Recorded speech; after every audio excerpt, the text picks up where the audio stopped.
Doug was not present for one of our shows. Oh, yeah. Where Ben and I sat and had a pretty serious conversation about the headlines that have been occurring, drug use in the United States Navy SEALs, etc. Were you able to watch that, sir? Yes. And I'm sure people might be interested in your thoughts of our discussion because you weren't here, although I did interject a couple of your quotes. Yeah. Good answer, Steve. It's I did interject that, you two of the points that you made previously that were, I thought... 9/11, next question. 9/11. Yeah, no, so what did you think about that show that we did with Ben on drug use in the United States Navy SEALs and the potential for, maybe they should need to change, our basically ruining, spoiler alert, the end of that episode, we kind of suggested that the science leads us to conclude that maybe the United States military should implement psychedelics and psychedelic assisted therapies and that kind of stuff. And I don't know, what did you think about that whole discussion that we had that you weren't here for? So, I mean, it's obviously a very dynamic conversation. And I've stated at least one opinion on this before, too, is I think it would be beneficial in the long run to implement therapeutic psychedelic use. I think a couple things would happen. One, you'd lose some guys. Yeah. But the biggest thing is you'd make guys that stay in way fucking healthier. Yeah. You really draw some longevity out of it, too. It's not about getting people to do these things so they think everything's sunshine and rainbows and unicorns and everyone leaves the military. I mean, that's not life. Yeah. I think you'd maybe get a small percentage of guys that might be like, hey, this may not be for me. Great. You know what? You probably didn't want them in for 20 years anyways. Right. Yeah. But the guys that are going to stay in anyways, they're going to be I would speculate they would be way healthier. Yeah. Which is going to lead to like so many compounding benefits. Yeah. I agree with that. I mean, a healthier operative to me is a more effective operator.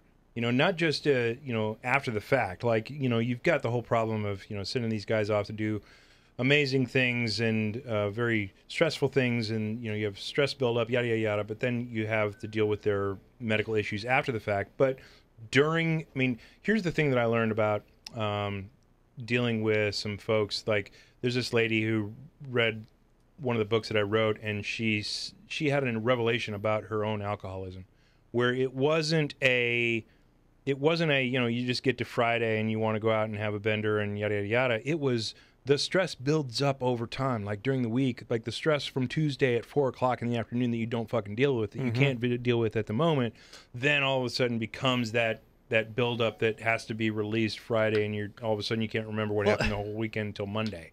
Yeah, I drink quite a bit on active duty, but it's also a culture of it too. Part of that is, I think, just an ability or a mechanism for down regulation. So, don't pretend that, don't ask for abnormal abilities of people and then expect normal standards for people. Yeah. Accept it for what it is, evaluate the situation, be like, you know what, maybe I'll backtrack a little. I think the military severely minimizes, just maybe because they haven't realized it enough, but they severely minimize the necessity for decompression and downregulation post-deployment. Right. For men and women in super high stress situations. Yeah. And I think you're going to end up, and the thing is too, like, from the military perspective, you're going to save a ton of money by making people healthier.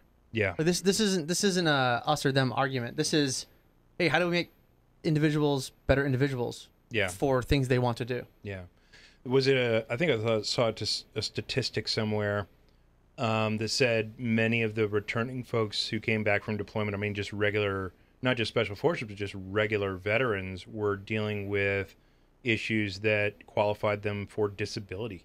How much money are you paying? Exactly. It's not just an issue of money, right? It's like, oh, it would be great if we didn't have to pay this out because they already. But knowing your audience, hey, VA, this avenue might save you a ton of money. Yeah, right. Exactly. Yeah. This isn't a by solving a lot of problems, by the way, right? Not just saying, oh, this is going to. This allow isn't you a to belief cut argument. Off. This is a, hey, let's explore this scientific avenue. Yeah. And see what validity exists. Yeah.